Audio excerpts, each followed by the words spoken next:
Welcome back. Bharat Nepal सीमा पर भारत के निर्माण कार्य में नेपाल अड़ंगा डाल रहा है। नेपाल बिहार में उत्तरी चंपारण के बलुआ गुआबारी में ललबकैया नदी पर छोटे बांध बनाने के काम में रुकावटें पैदा कर रहा है। बताया जा रहा है कि नेपाल सरकार ने नो मैंस लैंड बताते हुए छोटे बांध बनाने में अड़ंगा डाल रही है। हर साल भारत नेपाल सीमा पर बिहार के कई इलाकों में ललबकैया नदी की वजह से बाढ़ तबाही मचाती है, जिसके वजह से लगातार कोशिशें हैं कि ऐसे हालात दोबारा ना बने, जिससे बचाव के लिए बिहार सरकार छोटे बांध बनवाने की कोशिश करती रहती है और इसी काम में नेपाल की सरकार रुकावटें पैदा कर रही है। बिहार सरकार ने केंद्र को मामले की पूरी जानकारी दी है। नेपाल के इस कदम के बाद बिहार सरकार ने कई इलाकों पर बाढ़ का खतरा बढ़ने की संभावना जताई है। ललबकिया रिवर में उन्होंने जो नो मैंस लैंड है, जहां 20 साल से बांध बंधा हुआ है, जहां काम होता है रिपेयर का, जो लास्ट ईयर तक कोई दिक्कत नहीं था, जहां आप समझ रहे हैं कि पानी की वजह से उसमें क्षरण हो गया, डैमेज हो गया, उसको रिपेयर होना, वहां नहीं होने दे रहे हैं। मधुबनी में जयनगर के अपस्ट्रीम में कमला में ऐसे ही लास्ट ईयर टूटा था, आपको ध्यान होगा, वहां रिपेयर होना है, वहां नहीं होने दे रहे हैं। तो ये पहली बार ये ट्रेंड देख रहे हैं। तो ये समस्या क्योंकि आप आगे बाढ़ का समय है और अगर हमारे आदमी वहाँ, क्योंकि उस साइड आप जानते हैं कि बिहार सरकार का ही जाके मेंटेन करती है उधर का बांध जो है, या उधर जो भी डैमेज होता है, कोई भी स्थिति होती है उसके लिए। और ये पहली बार ये हो रहा है कि वहाँ मटेरियल ले जाने में, काम करने देने में और मूवमेंट में वो दिक्कत कर रहा है। और इसी खबर पर बात करने के लिए हमारे साथ दो सहयोगी जुड़ रहे हैं। अमिताभ सिन्हा न्यूज रूम से जुड़ रहे हैं, चंद्रमोहन कुमार जुड़ रहे हैं पटना से। चंद्रमोहन, सबसे पहले मैं ये आपसे जानना चाहती हूँ कि पहले तो कभी इस तरह की रुकावट पैदा करने की कोशिश नेपाल ने नहीं की, अभी इस रुकावट को लगातार खलल डालने की कोशिशें क्यों करता हुआ नेपाल दिख रहा है? इसकी मोटी वजह क्या है? बिल्कुल, देखिए, जहां पर यह रुकावट हुई है, ललबकिया नदी है जो नेपाल से निकलकर और पूर्वी चंपारण होते हुए आगे शिवहर तक जाती है। यह जो बांध है, इसमें हमेशा पानी आ जाता है और पानी आने की वजह से इस इलाके के लोगों को परेशानियों का सामना करना पड़ता है। ऐसे में जो बिहार सरकार है, जहां पर यह बांध है, हमेशा काम करवाती है, क्योंकि मरम्मत का काम होने की वजह से पानी कम आता है और लोग परेशान कम होते हैं। लेकिन इस बार पहली बार देखने को मिला है जब ये ललबकिया नदी के बांध को मरम्मत करने से नेपाल रोक रहा है। साफ तौर पर नेपाल की तरफ से ये कहा जा रहा है कि ये इलाका जो है वो नो मैंस लैंड है, यहाँ पर आप काम नहीं कर सकते हैं। और कई बार ऐसा होता है कि नदी जब धारा बदलती है तो उसकी वजह से कहीं कटाव होता है, कहीं बांध पतला हो जाता है। ऐसे में काम होते रहता है, चाहे वो बिहार सरकार की ओर से कराई जाए या फिर नेपाल सरकार की ओर से कराई जाए। लेकिन यह पहली बार देखने को मिला है जब नेपाल सरकार के अधिकारी वहाँ पहुँचे हैं और उन लोगों ने ये जो बलुआ गुआबारी इलाका है, यहाँ पर इन लोगों ने काम रोक दिया और साफ तौर पर यह कहा गया है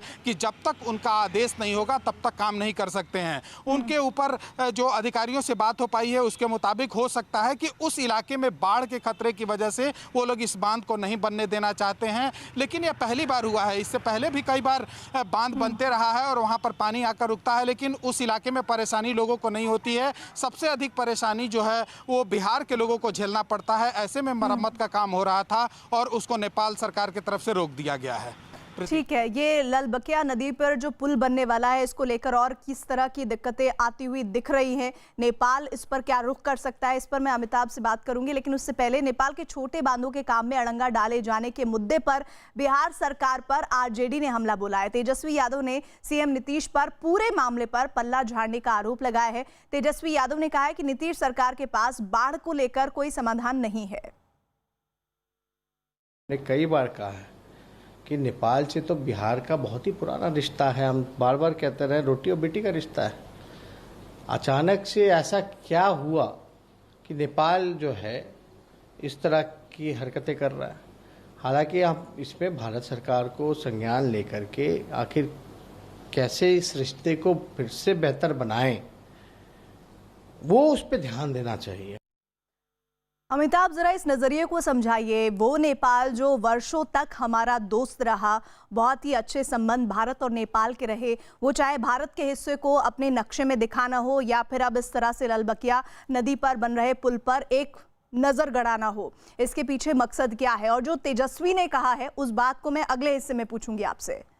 देखिए, दो चीज़ें प्रीति सबसे बड़ी ध्यान देने वाली बात है कि 1950 की संधि के बाद 4 बड़ी नदियां, महाकाली, गंडक, बागमती और कोसी, ये 4 बड़ी नदियां नेपाल से होकर बिहार में घुसती हैं। कई छोटी छोटी नदियां घुसती हैं और सब के लिए कमोबेश कोई ना कोई संधि परियोजना, पनबिजली परियोजना हो या फिर सिंचाई की परियोजना हो, इसके लिए भारत नेपाल के बीच कुछ ना कुछ संधि हुई है कि इन परियोजनाओं को पूरा किया जाए। लेकिन इतने 70 सालों के बाद भी 1950 के बाद आज तक इन संधियों पर कभी काम पूरा नहीं हो सका है, क्योंकि नेपाल लगातार अड़ंगा डालता रहा। नेपाल बार बार हर बारी यही कह के बच निकलता है कि हमारी तरफ आप हमारी सार्वभौमिकता पर भारत ऐसे नहीं कर सकता, ऐसे हमला नहीं कर सकता। तो ये कभी परियोजना पूरी नहीं हुई और बिहार को बाढ़ की विभीषिका झेलनी पड़ी है। तो सबसे बड़ी बात है यहाँ पर नेपाल जो कर रहा है अभी, उसको कई चीज़ों के परिप्रेक्ष्य में देखा जाना चाहिए। क्योंकि अगर आप नक्शा विवाद हो, नक्शे में कुछ जगह भारत के उत्तराखंड की जगहों को अंदर लेना हो, फिर यहाँ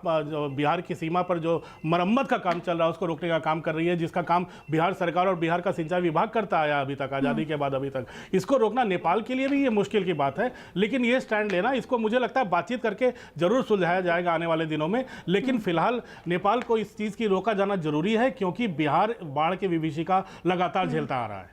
और ऐसा नहीं है, जिस बात का आप जिक्र कर रहे हैं कि बाढ़ से तो लगातार बिहार जूझता रहा है, लेकिन इसलिए कि बिहार में चुनाव है, तेजस्वी यादव नीतीश सरकार को कटघरे में खड़ा कर रहे हैं, या फिर ये मौका सही है? क्या आप उनकी टाइमिंग को सही बात कहेंगे? क्योंकि नेपाल और भारत के संबंधों की हम बात कर रहे हैं, उस पर एक तरह से वो बांध पर अड़ंगा डालने की कोशिश नेपाल कर रहा है। तेजस्वी यादव की भाषा आपको लगता है कि मौजूदा वक्त में बिल्कुल सही है?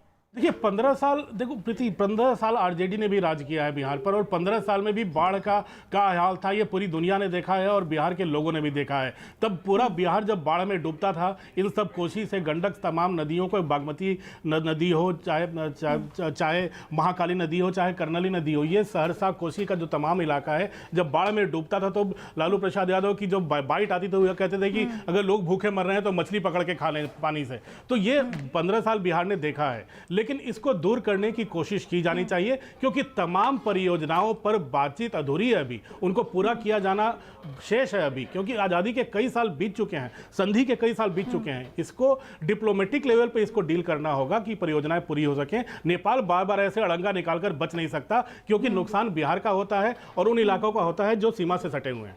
बिल्कुल। और चंद्रमोहन, तेजस्वी यादव के इस बयान को चुनाव से जोड़कर कैसे देखें?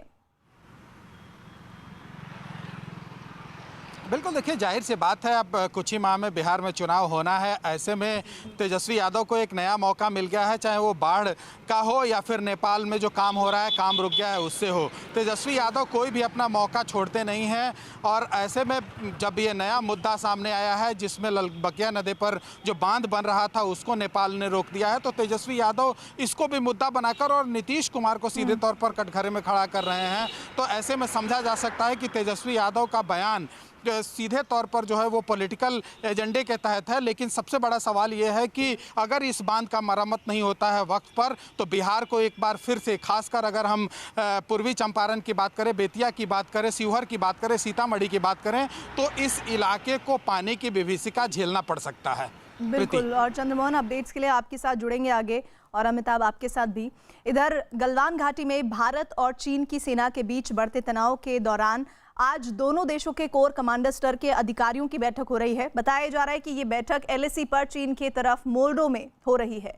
ये भी जानकारी है कि चीन की तरफ से बातचीत की पेशकश की गई थी। 6 जून के बाद ये दूसरी बार है दोनों देशों के कोर कमांडर स्तर की बातचीत हो रही है। इस बैठक में दोनों तरफ सैनिकों की मौजूदगी और उनकी गतिविधियों को लेकर चर्चा होने की संभावना है। माना जा रहा है कि दोनों तरफ से सैन्य अधिकारी सीमा पर बने तनाव को कम करने की दिशा में बातचीत करेंगे।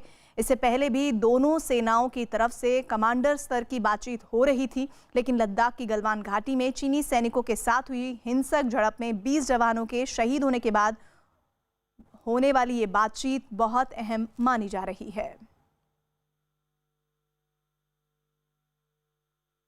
इस बीच लद्दाख में भारतीय वायुसेना ने अपना एयर डिफेंस सिस्टम तैनात किया है। भारत और चीन के बीच सीमा पर चल रहे विवाद के दौरान भारतीय वायुसेना अध्यक्ष air chief marshal RKS Bhadauria Leh और श्रीनगर का दौरा कर चुके हैं, जबकि सीमा विवाद के मद्देनजर वायुसेना के अपने हवाई ठिकानों पर लड़ाकू विमानों और लड़ाकू हेलीकॉप्टरों की तैनाती बढ़ा दी गई है, ताकि समय आने पर पूर्वी लद्दाख में किसी भी अभियान को अंजाम दिया जा सके।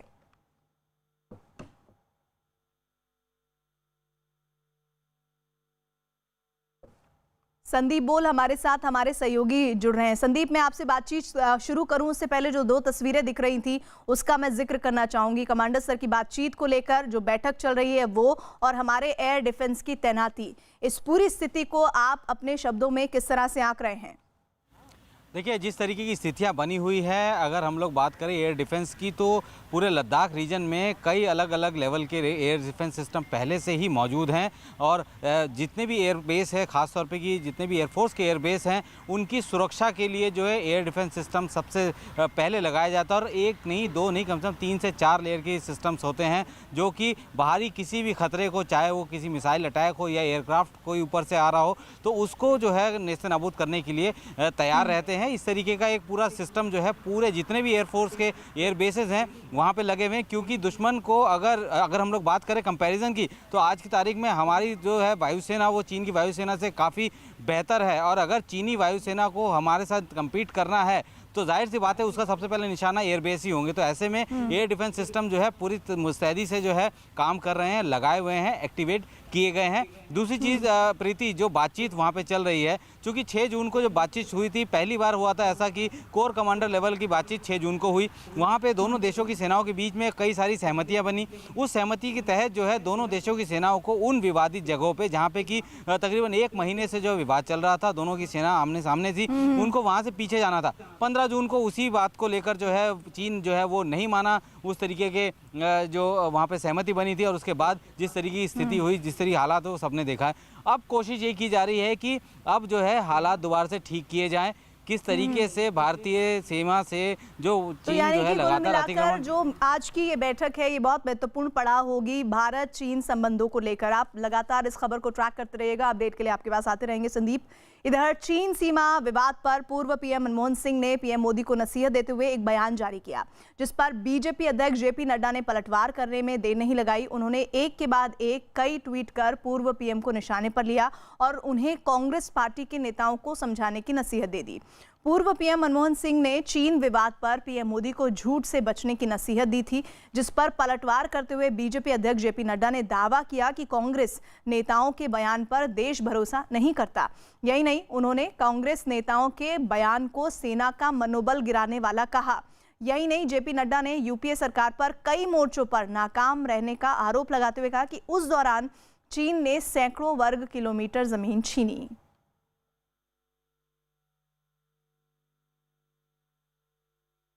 बीजेपी अध्यक्ष जेपी नड्डा ने पूर्व पीएम मनमोहन सिंह के शब्दों को बाजीगरी, उन्होंने कहा है कि वो शब्दों की बाजीगरी कह रहे हैं और चीन के साथ सीमा विवाद पर कांग्रेस के नेताओं के बयानों पर देश की जनता भरोसा नहीं करेगी।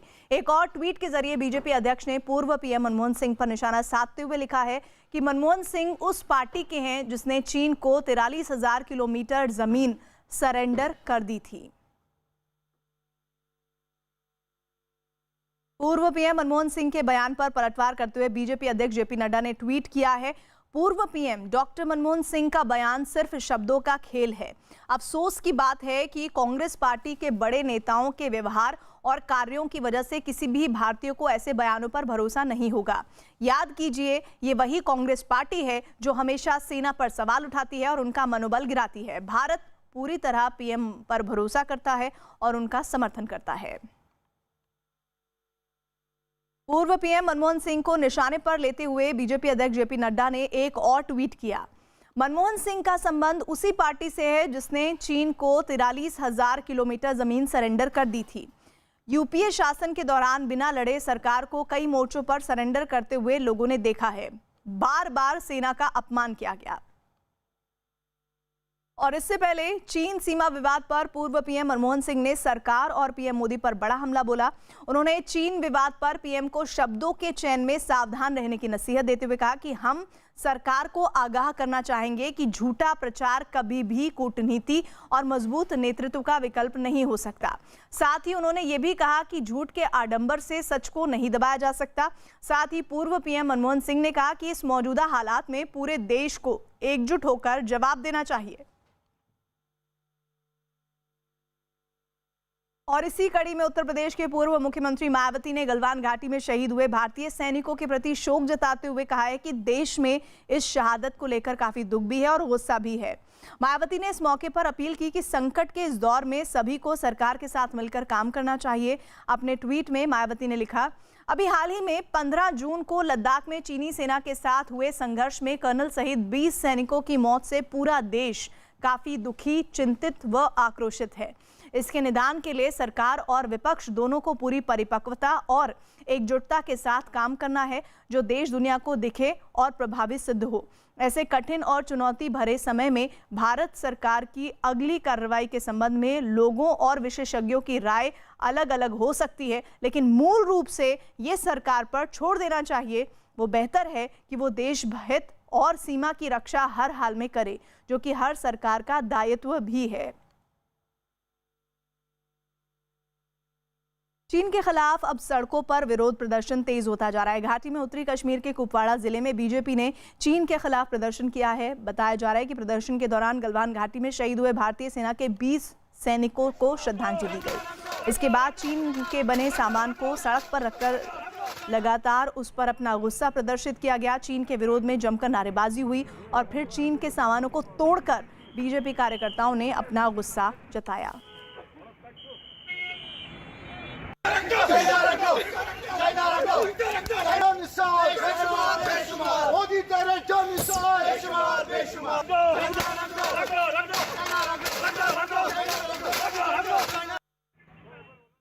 जम्मू कश्मीर से बड़ी खबर आ रही है। पाकिस्तान की ओर से हो रही फायरिंग का मुंह तोड़ जवाब देते हुए भारतीय सेना ने पाकिस्तान के 2 सैनिक ढेर किए हैं और पाकिस्तान की सेना की एक पोस्ट तबाह कर दी है।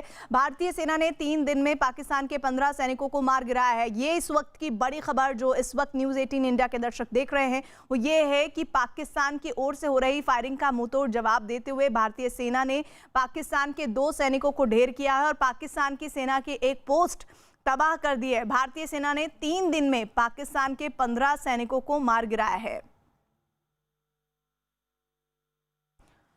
तो लगातार बॉर्डर पर भारत और पाकिस्तान के बीच इस तरह देखा जा रहा है कि पहले शुरुआत पाकिस्तान की तरफ से गोलाबारी की होती है, फायरिंग की होती है और उसके बाद भारत इसका कड़ा जवाब देता है।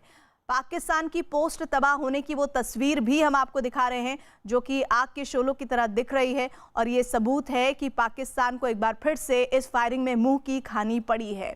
और ये अभी का हाल नहीं है, ये दरअसल भारतीय सेना ने 3 दिन जो बीते हैं उनमें पाकिस्तान के 15 सैनिकों को मार गिराया है। और जहां तक पाकिस्तान की पोस्ट तबाह होने की बात है, ये भी लगातार भारत के लिए एक बड़ी कामयाबी है कि पाकिस्तान के साथ जवाबी कार्रवाई में भारत इस बात को लेकर कामयाब होता चला जा रहा है कि पाकिस्तान के वो इलाके जहां से वो अपनी नापाक हरकतों को, अपनी गोलाबारी को, फायरिंग को अंजाम देता है, उन पोस्टों को ही तबाह करने में भारत कामयाब है।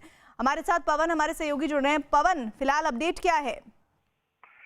देखिए, पाकिस्तान की तरफ से लगातार सीज फायर का वायलेशन किया जा रहा था, वो चाहे रजौरी सेक्टर हो या फिर पुंछ का सेक्टर या फिर कश्मीर में हाजीपुर और रामपुर सेक्टर, इन इलाकों में लगातार सीज फायर था और पाकिस्तान को करारा जवाब भारतीय सेना की तरफ से भी दिया गया है। अगर हम बात करें तो पिछले 3 दिन में पाकिस्तान के 15 सैनिक मारे गए हैं और आज की अगर हम बात करें तो आज पुंछ का जो केजी सेक्टर है वहां पर पाकिस्तान की तरफ से ही भारतीय सेना के ठिकानों को निशाना बनाकर फायरिंग हो रही थी। जब भारतीय सेना ने भी जवाबी कार्रवाई की तो कृष्णा घाटी के बिल्कुल सामने पाकिस्तान की जो फॉरवर्ड पोस्ट थी उसे वहां पर तबाह किया गया और वहां पर पाकिस्तान के 2 सैनिक मारे गए और 3 से 4 सैनिक जो हैं वो उनके घायल हुए।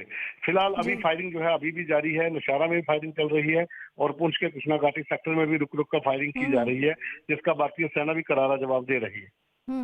जी पवन, लगातार आप अपडेट के लिए हमारे साथ जुड़ते रहिएगा। पीओके की नीलम वैली में भारतीय सेना की जवाबी कार्रवाई में 19 जून को पाक सेना के 4 जवान मारे गए थे और 1 दर्जन से ज्यादा घायल हुए थे। नीलम वैली में पाक सेना की फायरिंग का भारतीय सेना ने मुंहतोड़ जवाब दिया था, जिसमें एक पाक सेना की जीप को गोला लगाकर और वहां नीलम नदी में वो गिर गई, जिसमें 4 सैनिक मौके पर ही मारे गए, जबकि करीब 1 दर्जन पाकिस्तानी सैनिक घायल हुए थे। स्थानीय लोगों की मदद से पाकिस्तानी सेना ने अपनी गाड़ी बाहर निकाली और घायल जवानों को अस्पताल पहुंचाया।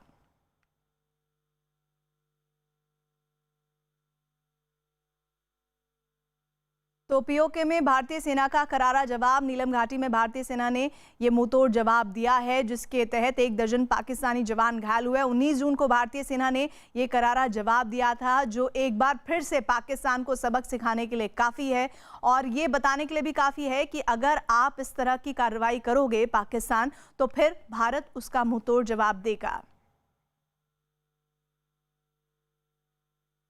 इधर खबर यह है कि यूपी एसटीएफ ने जम्मू के रामबन से एक संदिग्ध को गिरफ्तार किया है। संदिग्ध का नाम सलमान खुर्शीद बानी है, जिसे रामबन में उसके घर से गिरफ्तार किया गया। सूत्रों के मुताबिक सलमान आईएस से प्रेरित था और मुठभेड़ में मारे जा चुके आतंकी जाकिर मूसा के संपर्क में भी रहा था। सलमान पर नोएडा के कुछ लड़कों को भी गुमराह करने का आरोप है। तो संदिग्ध आतंकी जाकिर मूसा के भी संपर्क में था, इस तरह की जानकारी यूपी एटीएस को मिली है। साथ ही ये भी पता चल रहा है कि ये शख्स जम्मू के रामबन का रहने वाला है, इसे गिरफ्तार किया गया है। ये बड़ी कामयाबी यूपी एसटीएफ की है और संदिग्ध का नाम सलमान खुर्शीद बानी है, ये भी जानकारी हासिल हुई है, जिसे रामबन में उसके घर से गिरफ्तार किया गया। सूत्र बता रहे हैं कि सलमान आईएस से प्रेरित था और मुठभेड़ में मारे जा चुके आतंकी जाकिर मूसा के संपर्क में भी रहा था। सलमान पर नोएडा के कुछ लड़कों को भी गुमराह करने का आरोप लगा है।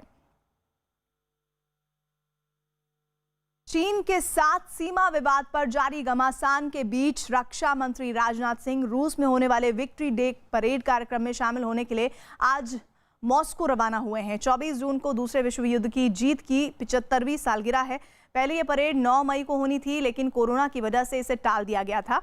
भारतीय सेना के तीनों अंगों के 75 जवान इस विक्ट्री परेड में हिस्सा लेंगे। रक्षा मंत्री के रूस दौरे से दोनों देशों के रिश्तों को और मजबूती मिलेगी। राजनाथ सिंह जी हमारे रक्षा मंत्री रूस जा रहे हैं। ये बहुत ही महत्वपूर्ण विजिट उनका होगा कई बिंदुओं से। पहला, कूटनीति स्तर पे, राजनीतिक स्तर पे राजनाथ सिंह जरूर ये जानना चाहेंगे कि यदि लड़ाई छिड़ती है, यदि स्थिति खराब होती है, तो रूस कहाँ खड़ा है।